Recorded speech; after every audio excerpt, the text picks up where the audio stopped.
starting off with Demon Slayer. All right, so this was a bit of a controversial season. Very divisive, not because of just, there's a lot of adult content. No, it's because of, let's say, people on Twitter in general, YouTube, you name it, weren't very fond of the story and the animation of season 3 of Demon Slayer Swordsmith Village arc. And I am one of those people that was a bit disappointed at the direction of season 3. Doesn't mean that season 3 wasn't solid. It was still good. But it was definitely a downgrade to season 1 and season 2. There was pacing issues. I felt like some of the scenes were dragged out way too long. It felt repetitive, just the style of storytelling that we've gotten accustomed. And that was a big sort of problem that I noticed with this season of Demon Slayer. I thought that Upper Moon 5 and 4 weren't very compelling to me compared to previous seasons with Daki and with Gitaro. Those two demons from Entertainment District arc, I was very enthused. I was very intrigued by their just story in general. And also with, for like a few episodes, what was it? Mugen Train with Akaza. I really like Akaza as well, although they didn't really go in depth into his backstory. They will in later seasons, but I really enjoyed Akaza as well, his personality and his fighting style. But anywho, when I mean by pacing, I think I already talked about it a little bit, but just to clarify a little bit more, what I mean by pacing, it's okay, how long are you going to spend on one scene? Are you going to do a slideshow presentation? Are you just going to have us keep looking at the person's eyes for like 15 to 30 seconds for a long period of time? Like, it was a lot of freeze framing involved. And Demon Slayer does that a lot, but I think it was more, you see it more often in this season. I think one of the reasons why is because, one, we're getting close to the source material of Demon Slayer ending. It's only about 200 chapters per se. And so this arc in general, I think it wasn't a very long arc. So just like if people who ever watch One Piece, they'll know that the source material in general, they're going to try to stretch it out however they can. And a lot of times what they'll do is that they'll slow down the action scenes per se. And that's what I noticed a lot when it came to Demon Slayer. And another thing, it wasn't just the demons that I wasn't really enthused with. It was also, I would say, the Hashira as well. Mushiro, I think that's his name, and Mitsuri. I really enjoy Mitsuri, but what I was disappointed with is the fact that we didn't get more of her, and she didn't really show her face that much until like episode 8 or 9. So I was very disappointed. And Mushiro, his demeanor, his attitude was very bland. It was very just nothing I can really get enthused about.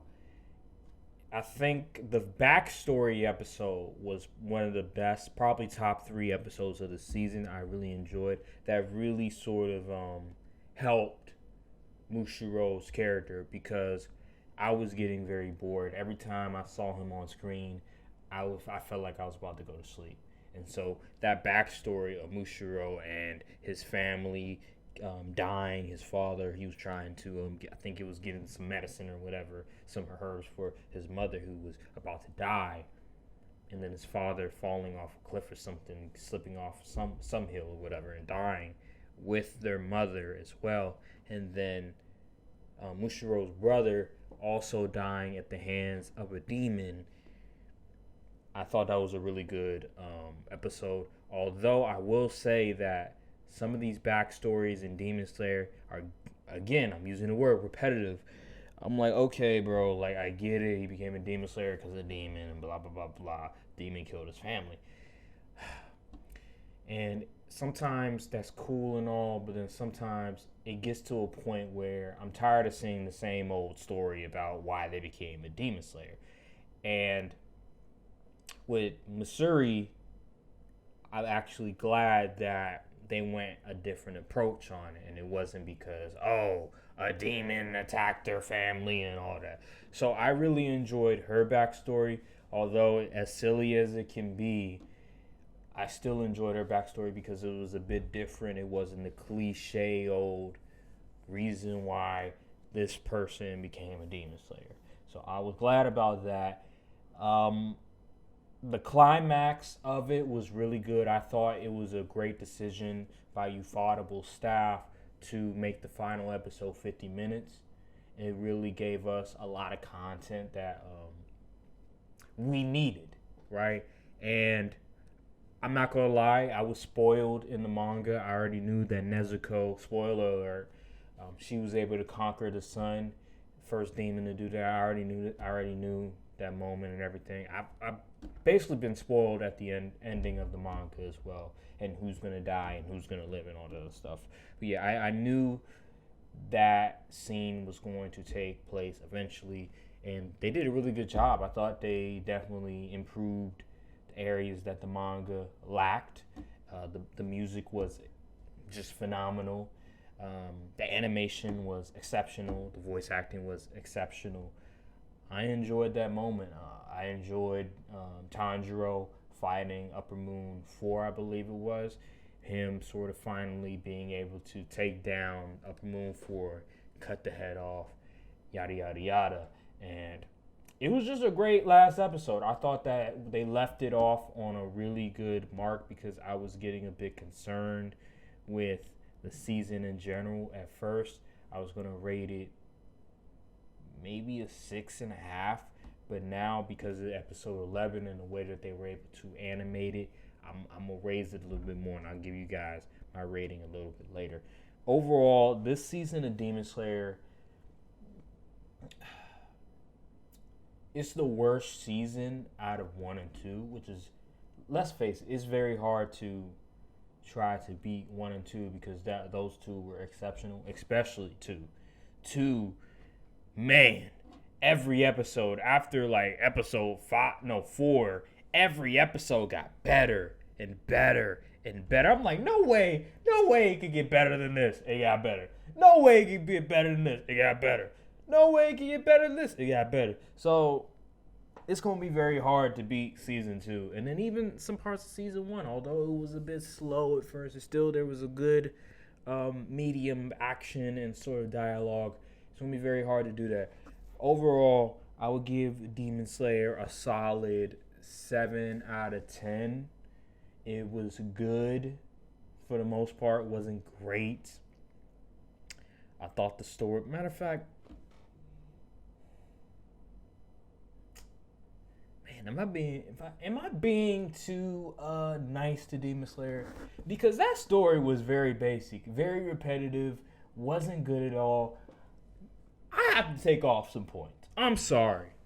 The fact that we keep having this conversation about the animation sort of carrying the story, I'm going to give it a 6.5 because the story was so lackluster. I have to give it a 6.5. I know I said that, originally is going to... I have to be honest. I have to be fair in this assessment of the season. 6.5 is fair, and that's how I feel about Demon Slayer.